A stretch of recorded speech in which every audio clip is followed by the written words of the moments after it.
There's a look they have. You might recognize it. It's the way their eyes narrow slightly when someone offers help. The way they listen more than they speak. The way they keep everyone at a carefully measured distance. They move through the world like someone who's learned that closeness is dangerous. That vulnerability is a liability.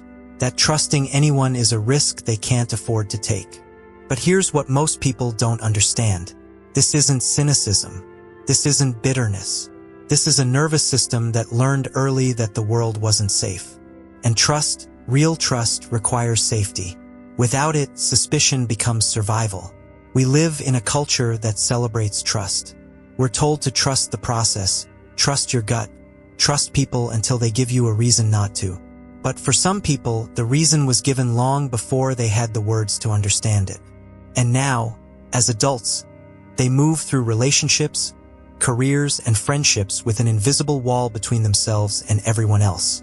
They want to believe in people, but believing in people feels like stepping into traffic with your eyes closed. So today, we're going deep into the psychology of people who don't trust anyone.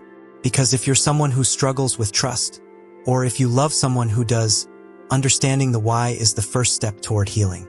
Let's start with what's really happening. When someone struggles to trust, psychologists call this distrust schema. It's a deeply ingrained belief system that developed over time, usually in childhood. It's the mental framework through which they interpret every interaction, every gesture, every word. And here's the crucial part. It's not a choice. It's not something they decided one day to be difficult or hard to love. It's a survival mechanism that once protected them and now imprisons them. Because trust is built on a foundation of safety and predictability. When a child grows up in an environment where that foundation is unstable, where caregivers are unpredictable, where love is conditional or conditional on performance, where betrayal happens repeatedly, the nervous system learns something.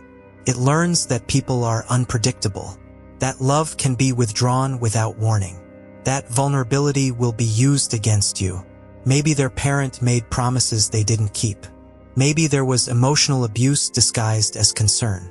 Maybe they were betrayed by someone they loved deeply. Maybe they grew up in chaos where no one could be relied upon. Or maybe it was more subtle than that.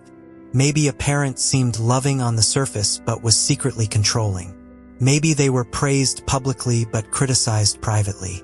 Maybe love was transactional. I'll be there for you, but only if you do what I want. When these experiences happen consistently, the developing brain doesn't just remember them. It reorganizes itself around the belief that people are fundamentally untrustworthy. The neural pathways that would normally open toward connection instead build walls.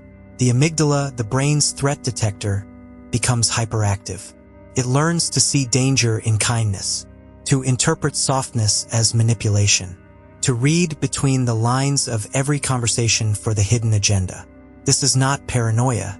This is hypervigilance.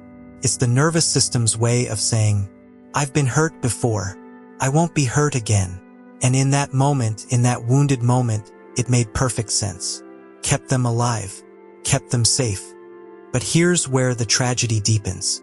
That same mechanism that saved them then becomes the mechanism that isolates them now. Because when you're scanning every interaction for betrayal, you start seeing betrayal everywhere. A friend cancels plans and you think, they don't actually care. They're just pretending. Someone compliments you and you think, what do they want from me? Someone gets close and you think, how long until they hurt me? It's exhausting. It's lonely. But most importantly, it feels like the only rational response to a world that's proven itself untrustworthy. Now let's talk about how this shows up in real life. People who don't trust anyone often become masters of observation. They watch. They analyze. They look for inconsistencies in what people say versus what they do. They remember every small betrayal, every broken promise, every moment someone let them down. And they keep meticulous records. Not consciously, but their nervous system does. Catalogs evidence. Because in their mind, the evidence will eventually prove what they already know. That no one is trustworthy. In relationships, they might struggle with vulnerability. They share carefully. They test people with small disclosures before bigger ones. And if someone fails that test, if they use something against them or share a secret, that's it. The wall thickens. They might even end relationships preemptively before the other person has a chance to hurt them, because they know deep down, it's not a matter of if people will betray them. It's a matter of when. They might be the friend who listens to everyone's problems but rarely shares their own. The partner who seems independent to the point of coldness. The coworker who's competent and reliable but never lets anyone get close. They've learned that asking for help is asking to be let down. That depending on someone is setting yourself up for disappointment. So they do everything alone. They solve their own problems. They handle their own pain. And they tell themselves it's strength. But it's actually isolation. Some people who don't trust become controller. If they can't trust others, they attempt to control their environment instead. They manage every detail. They make contingency plans for contingency plans. They need to know what's happening at all times, because the unknown is where betrayal lives. They might come across as overbearing or rigid, but underneath is pure terror.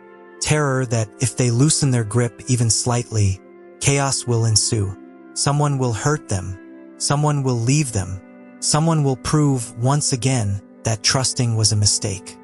And here's what breaks your heart.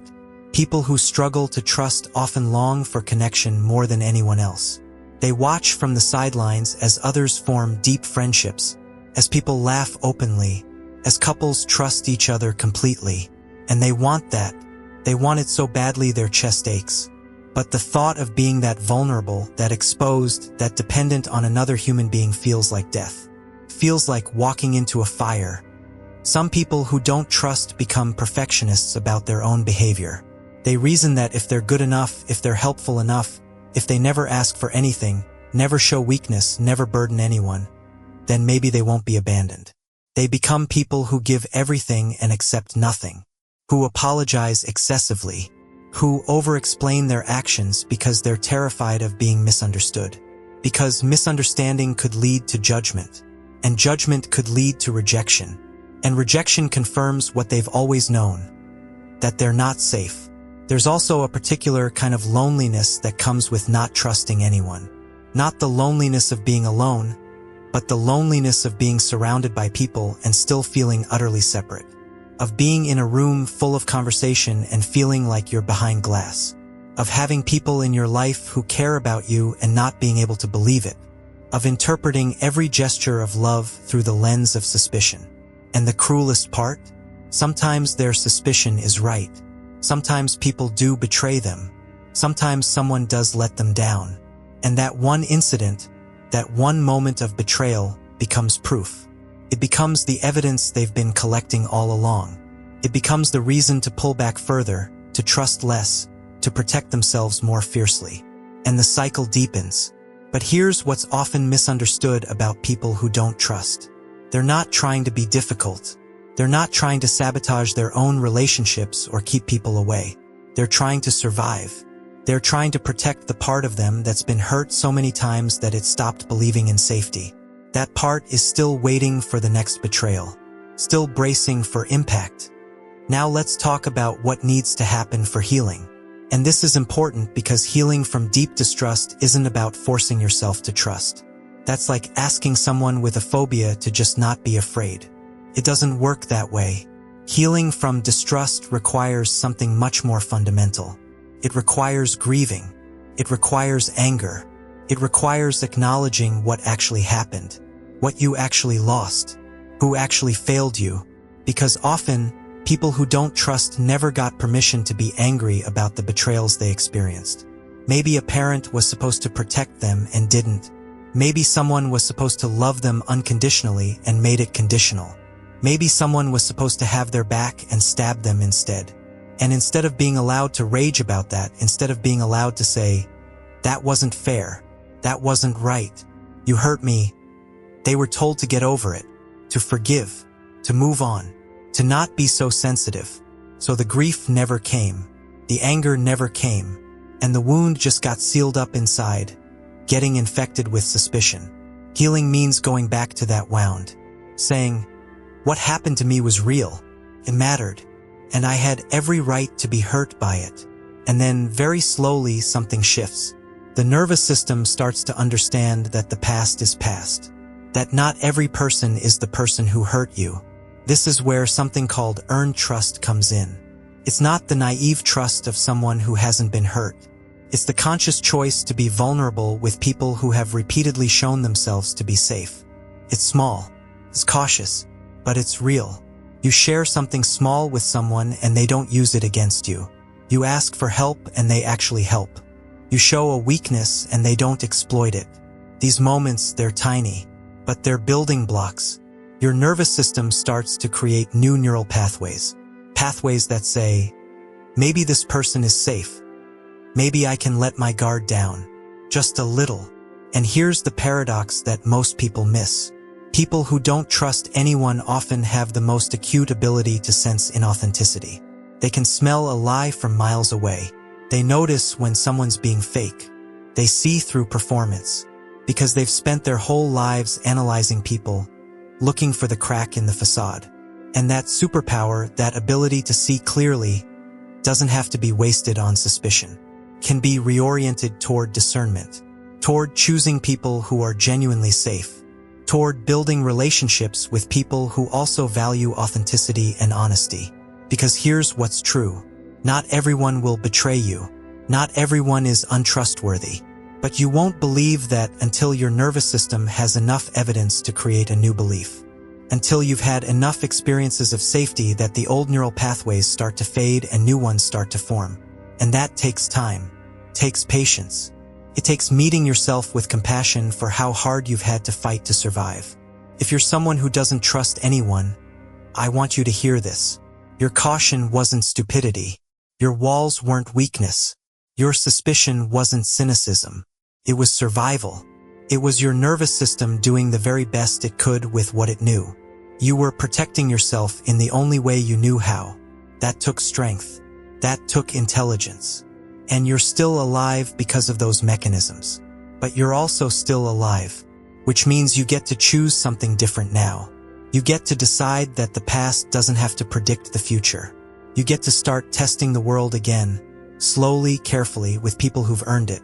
You don't have to rush. You don't have to force yourself to be vulnerable with everyone. You get to be discerning. You get to be cautious. But you also get to be open. Just a crack. Just enough to let the light in. The path forward isn't about becoming naive or throwing your walls down completely. It's about understanding that you built those walls because you needed them. They kept you safe when the world wasn't safe. But the world is different now. You're different now. And some of those walls, some of that protection, they're no longer serving you. They're just keeping you locked inside. Here's something to ask yourself. Not to answer right now, but to sit with. Who in your life has shown up consistently? Who has been there without expecting anything in return? Who has kept your secrets? Who has believed in you even when you didn't believe in yourself? It might be one person. It might be a few. But there are usually people who matter, who have proven themselves trustworthy. Notice them. Let yourself acknowledge that. Because that's the beginning of rewiring. That's the beginning of evidence that not everyone is untrustworthy. That safety exists, even if it's small, even if it's rare, even if you don't fully believe it yet. And here's the deepest truth. Trust isn't something that happens all at once. It's not a switch you flip. It's a process. It's a practice. It's showing up again and again with people who've earned it. It's being disappointed sometimes and choosing to be vulnerable again. It's letting someone hurt you and deciding that not all people are the same. That's not weakness. That's courage. That's the most radical thing you can do. Because people who don't trust anyone are often people who've been hurt by everyone who was supposed to love them. And the fact that they still want to love, that they still long for connection, that they still feel capable of caring deeply even after all that pain, that's not broken. That's beautiful. That's resilient. That's human. So if you're walking around with walls so high that no one can reach you, know this. Those walls kept you alive. They did their job. You're here. You survived. But survival isn't the same as living. Living requires risk. Living requires opening up. Living requires believing that maybe, just maybe, not everyone will betray you. And when you're ready, when your nervous system has had enough evidence, when you've grieved enough, when you've been angry enough, you might just find that trust, real trust, is possible again. Not the naive trust of before, but something deeper, something earned, something real. That kind of trust is worth the wait. And you're worth it.